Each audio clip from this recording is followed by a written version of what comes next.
menghentikan omong kosong tentang pelecehan ini sejak awal, karena itu akan menghemat waktu dan juga menghentikan sakit hati dari keluarga dan Ibu Rosti Simanjuntak. Kita tidak boleh lupa loh, perempuan yang menjadi korban yang paling menderita itu adalah ibunya Joshua, yang kemudian anaknya diserang kehormatannya setelah dia mati, difitnah, sampai ke pribadiannya digali-gali segala, tidak pernah ada orang mati disuruh bertanggung jawab. Sekarang mau apa? Joshua mau dijatuhin hukuman mati pun udah mati kok dia.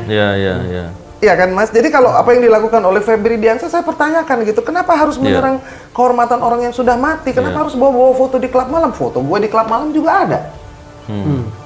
Kelihatan kalau dari mukanya foto di klub malam itu. Iya, makanya jadi what is the relation daripada dan itu kalau nggak salah sebagai seorang advokat itu kan ada etikanya juga. Kalau Fredrik kan bohong, kalau yang ini menyerang kehormatan orang yang sudah mati, lalu juga laporan palsu.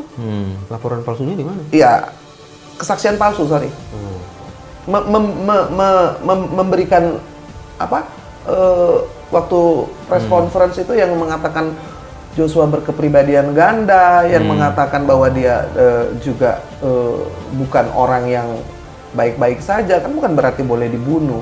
Dia memberikan judgement tidak dalam proses yang seharusnya dikemukakan untuk diuji. Jadi kayak one side aja gitu. Betul. Di Twitternya kan dihapus, ditarik belakangan yang soal menyudutkan Baradae, mendiskreditkan Baradae sebagai orang yang harusnya disalahkan dan hukuman paling tinggi beserta seluruh ahli-ahli pidana yang menyanyikan lagu fals tapi lagunya yang namanya mastermind itu di mana-mana hukumannya lebih berat. Iya dong, tapi enggak, yang nembak kan Baradae dengan alibi bahwa FS tidak pernah ikut menembak. Itu kan lebih absurd kalau menurut saya. Jadi akan lama sekali kalau memang si yang tadi itu uji balistik secara forensik jenazah itu kan tidak akan berbohong ya. Kelihatan dari senjata jenis apa itu satu. Lalu tadi KPK juga, waktu rekonstruksi kan kelihatan ada mobil Lexus, ada tas-tas yang harganya satu tas aja bisa 1,5 miliar dari milik nyonya, yang harusnya kalau nggak KPK, PPATK atau pajak datang dong. Yang obesitas tadi dari lifestyle. Bahwa polisi harus berbesar hati juga ya kan Mas ya, kalau dalam keadaan sekarang ini sakit, dalam hal sakit negara ini menjadi ikut sakit karena kita kan mau nggak bisa ada negara demokrasi kalau polisinya nggak bersih. Penegakan hukum itu keniscayaan. Kita punya apa? Kebebasan pers sudah ada, kebebasan memilih. Nah ini penegakan hukum kalau nggak ada, forget the democracy. Memang betul yang Inang sampaikan tadi bahwa kalau bicara sakit dengan kondisi sekarang ya, tentunya kan orang sakit pun untuk diobati pun merasa sakit gitu ya.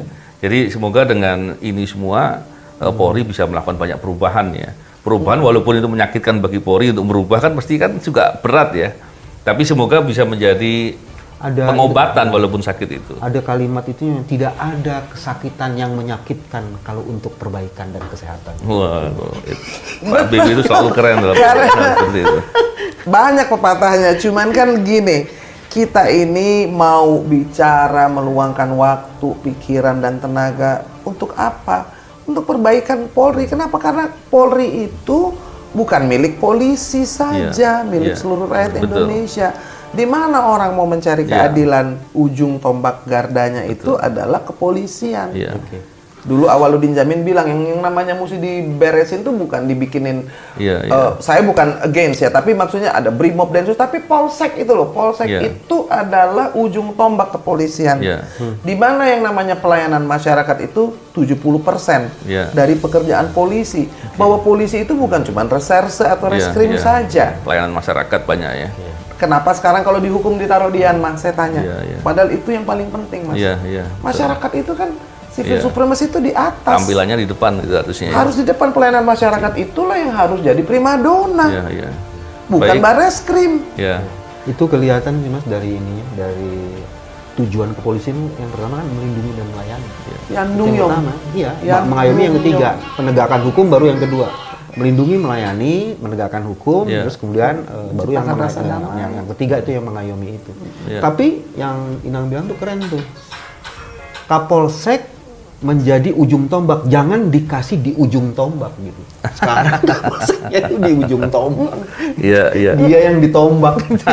Memang menarik ya, pembincangan kita itu akan panjang ya. Cuman benar, coba kalau Kapolseknya keren, itulah yang akan menjadi wajah-wajah dari kepolisian, bukan hanya Kadif Propam, bukan hanya Kabar Reskrim. Itu yang merusak selama ini. Kenapa? Karena ingatan publik itu ada yang namanya collective memories. Collective memories itu bisa membentuk sentimen masyarakat. Semua punya collective memories yang nggak asik gitu loh, Mas. Ini ngomong-ngomong ini dari Sambo bisa kemana-mana. Ya, menarik sekali bincang-bincang kita ini, Inang, Pak BW, dan poinnya sekarang terkait dengan kasus yang sedang berjalan. Semoga nanti putusannya benar-benar berbasis dan berkeadilan lah ya. Dan kemudian jangan sampai kemudian seandainya ada yang membuat sandiwara dalam persidangan, seandainya, maka semoga jangan sampai kemudian bisa membuat persepsi yang kemudian dinyatakan sebagai kebenaran. Itu yang menjadi masalah. Kalau itu yang terjadi tentu akan membuat persepsi buruk kepada hukum di Indonesia. Benar.